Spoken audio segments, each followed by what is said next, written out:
Good morning. It's early. And there's coffee. There's coffee. And it's hot. Made it kind of hot, so don't burn your mouth. Let's see. Okay, it's cooled off a little bit. I waited just a little bit. Well, good morning again. And I did not sleep last night. I've had 4 hours of sleep. Unbelievable. I hate when that happens because now my day is going to be just kind of, it's going to be wacky. So this might actually be a wacky, unedited coffee chat, okay? I found the funniest letter. I want to read it to you. You guys give me good stuff. Okay, this is from Ms. Catnapper, okay? That's what I'm going to be doing this afternoon, I guarantee it. I remember there was a time when people would throw a mattress in the back of a Chevy van and would hit the road and call it home. I'm thinking of all the surfers I knew in the 70s. Then there's John Steinbeck, who wrote Travels with Charlie while living in his pickup truck. No jackery or running water. Are we all snowflakes? Yeah, I really did think about that, and I thought, well, no, I know I'm not a snowflake because, most people are living in a nice home with 3 bathrooms in their house, a bathroom that goes with each bedroom out there in upstairs, No, I'm definitely not a snowflake. I would say living in a minivan and doing it for as long as I have for 7 years, there's no snowflakiness going on in this van, right? But it's really a relative term because, John Steinbeck, yeah. Was he being a snowflake by riding in a car? Shouldn't he have been in a covered wagon? It's all relative term with the times. I think a jackery is really, we all know. I think she was trying to be funny, and thank you for that, Ms. Catnapper. That's what I'm going to be doing today. So, I think it's wonderful to have the GPS. I don't know how I got around without Google Maps. How did I do that? Seriously. Driving around like that? When I first came out here to Arizona, my husband and I, we drove out. We just had a regular map, an atlas map, or Rand McNally. I forget which one, but that's what we had. And I remember first we went to Los Angeles because I have a sister there. We went to Los Angeles. And we stayed there like 4 months. I remember driving in Los Angeles. I didn't have Google Maps. How in the world did I do that? I thought of that. How did I do that? I knew exactly where I was going, but I did my most enjoyment in Los Angeles was driving the freeway at night where it's like lit up. Each lane is lit up. I found that to be exciting. You can yeah, I really enjoyed that. I didn't enjoy LA so much, but I got to know it, and we got to hang out at Venice Beach and see all that stuff. Yeah, so that was fun. But then what we did was we had come through Tucson, and we came back to Tucson, and we settled here, okay? When I was living in Ohio, Tucson was this much talked about town. This was in the 70s. And a lot of the people that I hung out with, we had this large group of friends, people that we hung out with, they would go back and forth to Tucson. People were moving out to Tucson. There was a huge, if you actually look it up, there was a huge migration. And I don't know why, word of mouth, there's a huge migration of Ohioans that came to Tucson. And I ended up eventually being one of them also. but we certainly got here without Google Maps. Yeah, but I do find it a wonderful, wonderful tool. Oh my gosh, I couldn't imagine. I mean, it's really can be a lifesaver. And our phones, we have our phones. So I'll bet John Steinbeck, had he had phones at that time, or the surfers, oh, you bet they'd be surfing while they're surfing, right? Surfing while they're surfing, for sure. So, and, well, I don't really have running water, she says, without running water. Now, Class A has running water and B's and C's. A's, B's, and C's. But I don't. But if I go into Planet Fitness or wherever, or in a hotel room, I got running water. Yeah. So what I do is I go to Walmart and fill up my water jugs. That's what I do. I get the Arizona tea jugs. They're very durable, and I just refill them. It used to be like 24 cents, and they moved it up to 29 cents. Now it's 36 cents. But for a gallon of water, it's it's a lot better than spending like $1 or more. I think they've even, the pre-filled gallons, I think, have gone up too. So, I fill it up. And yesterday I had to do that. I had 4. I filled up 4, but I do carry 7 gallons. So I don't like to get low. I tell y'all, just in case there's an emergency, to keep your water jugs filled up. Try to keep them, don't wait till they're all empty, because that could be the day when you need to get out of the city, something's happening, and you don't have any water. And I do mention that same with your gasoline. Keep your gas tanks full. Well, speaking of Jackeries, here's a mention here. It's from Casual 454T1. That's okay. You say, I bought a Patriots 500 power bank. I think we've all seen that brand. I've never bought anything from the Patriots. I never had to use it, but had charged it just in case, but then put it away for the winter. So a year later, I went to use it, but then it wouldn't charge. Yeah, I don't know. I don't know. I see them advertised, but that's the first I've really heard. I've always wondered about that. I would never buy them just because it says Patriots on it. I like the more known brands. This is what they do. And so I'm a Jackery person. I like Jackeries. Some people like Blue Eddies. And there's a couple more brands that are getting a lot more popular. So, yeah, that's a bummer that it doesn't charge up. I did have Blue Eddies send me, I think it was a 600. It was a 600 watt power bank. They sent it to me. And the solar didn't work. I put it in for solar and it didn't charge up. Tried different solar panels, no, it wouldn't charge up by the solar. Well, I don't need something like that. I need to charge up by solar. But my daughter here in Tucson, I gave it to her because she, she has electricity. She has 110 going on in her home. But she's a bricks and sticks. She's not a nomad. And so I gave it to her, and she uses it. It's in her office in the back room, and she has it there. That way, there's just the plugs, and she can plug everything in. And it is ready to go if they want to go camping or something like that. Yeah. So, sometimes, I guess the reason I'm a Jackery person is because I have yet to find anybody tell me that Jackery didn't work. I've heard problems with Blue Eddies.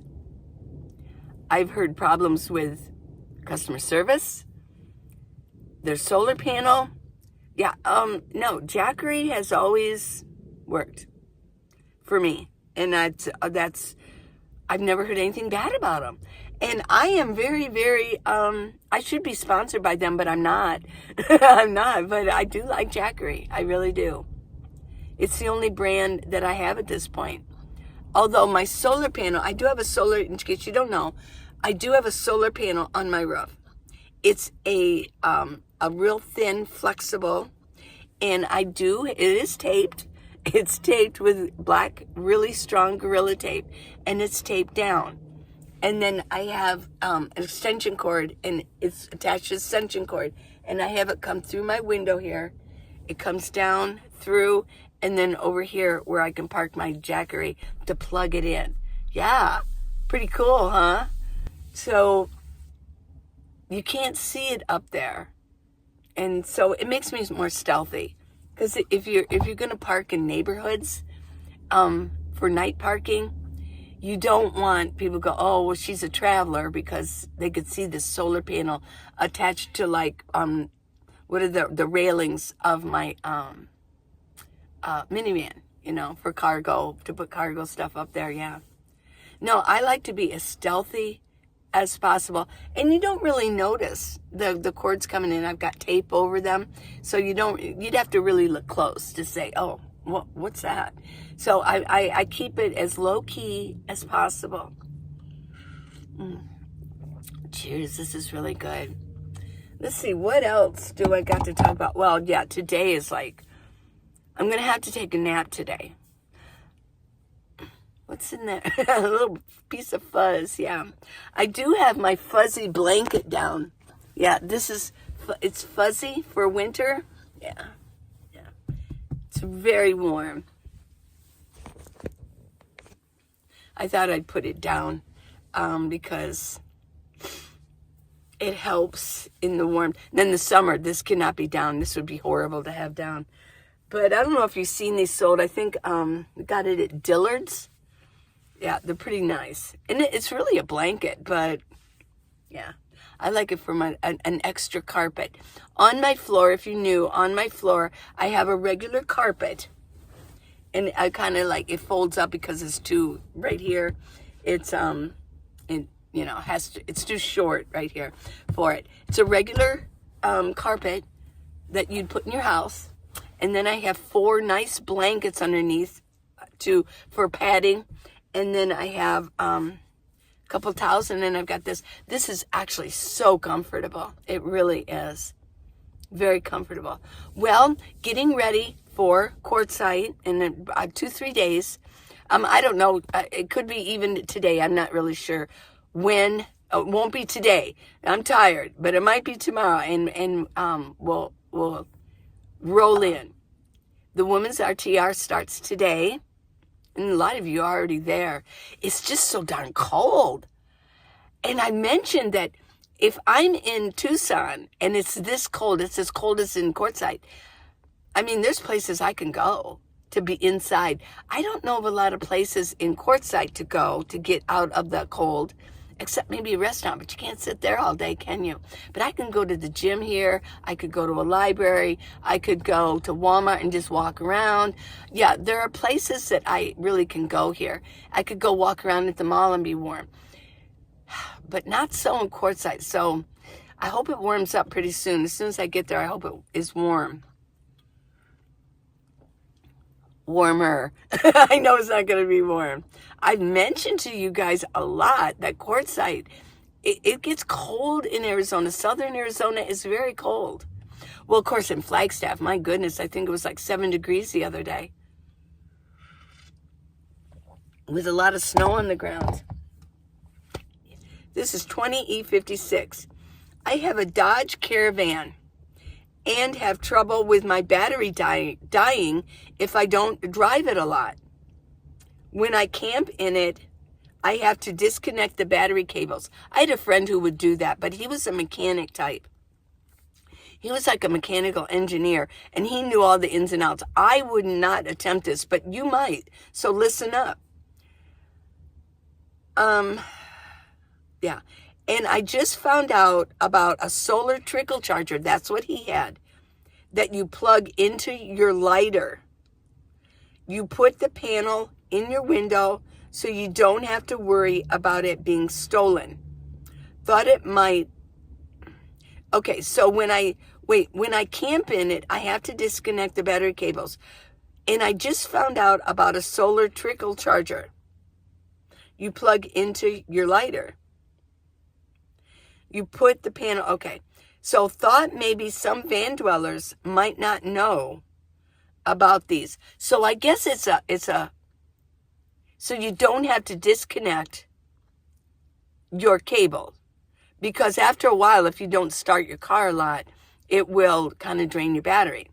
So he says that if you have this solar trickle charger and you plug it into your lighter, and then you can just put the panel so it won't get stolen, so you don't, and what it does is it trickles the battery? Huh. I thought my friend used to have to hook something right to the battery. It was a charger. It was a trickle charger. Okay. Usually I camp with family and friends, but if I was alone, I would worry about safety because my van wouldn't start, so I could leave quickly if I needed to. Thoughts on this appreciated. Thank you. I am preparing things for my van if times get worse. Okay. Thank you very much for that. Yeah, let me know if you know anything about that.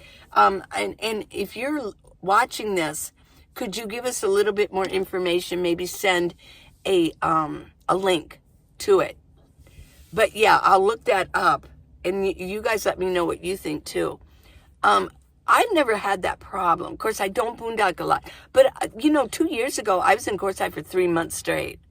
That was when my other previous van went kaput. And I had to get another one. We were there. It was my first meetup. And we ended up staying. It was Paul and I and Glenna. We ended up staying like 2 months more.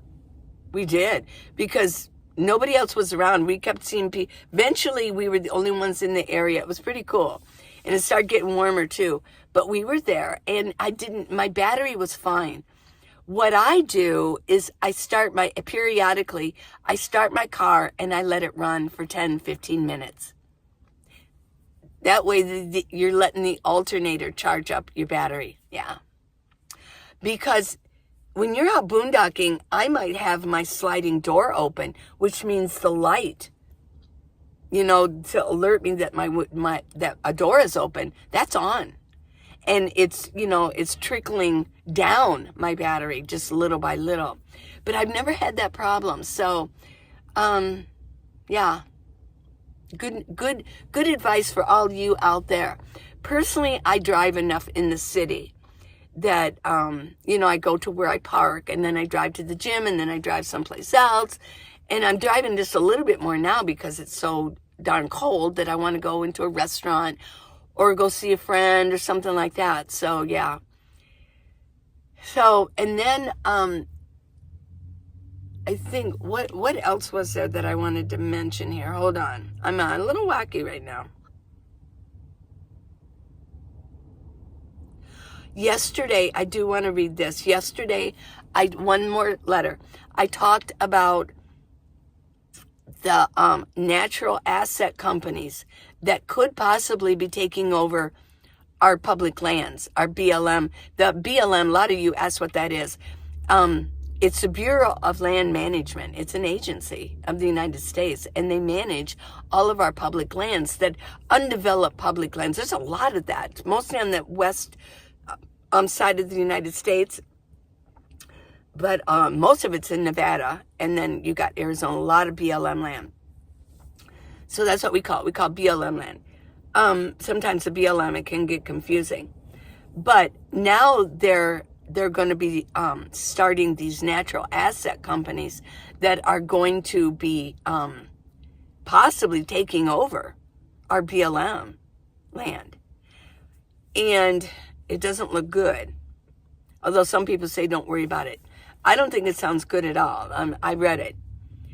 But here's a follow-up on that. This is from Edward Peters, 9582. Okay. He says, in a related story, check out the 30 by 30 plan and 50 by 50 plan. I will be doing that. Already signed off by POTUS 46. Each plan numbers represents a percentage and due by date of federal control of land in the 50 states. Some people said, oh, pish posh, you don't know what you're talking about. I did have a couple comments like that. Very disrespectful. But most of you understood exactly where I was coming from and understand what probably could be, most likely will happen down the road, okay? The land will become public, no-go zones for humans, all in the name of climate change. These natural asset companies are only part of the equation. Okay, so we got something else to look up. 30 by 30, 50 by 50 plan, okay? Okay? I know, not to put it off on a bad note. One of you actually said, oh, you're back to your prepper roots again. No, I think this is news, and I think it is worthy because I am a van dweller, and my friends are van dwellers. We're nomads, whatever you want to call us. This is right up our alley. We want to know these things. So prepper whatever. You know, call me by my name. I don't care. Call me names, you know. But there's nothing wrong with prepping, being prepared for anything. But I think this is worthy news to talk about, especially for you Maine boondockers. You know, I don't boondock that often. One of you actually asked me, how often do you boondock? Not a whole lot. I do like camping. And I am about to go to, on BLM land, to Quartzsite here in just a couple days. So basically, I do, but not as much as a lot of other van dwellers do. And I'm just a girl who lives in her minivan. It doesn't mean I have to go live out in the wild, does it? No. I live the same as anybody else, but I do it in a small space in my minivan, okay? Okay, you guys go out and have a good day. I'm going to really work on having a normal day, only on 4 hours of sleep. I don't do well with not having a lot of sleep, but I wanted to talk to you all. I knew it would perk me up because I always say I need you more than you need me. So please subscribe and give me a thumbs up. Go to minivanlee.com for product. If you want to give me a gift, there's right there. Any amount, and I get 100% of everything. It's not like Patreon. I get 100% of everything because it's on my site. Perfectly safe. Okay, till tomorrow, everybody. New things to talk about. I love you. Bye.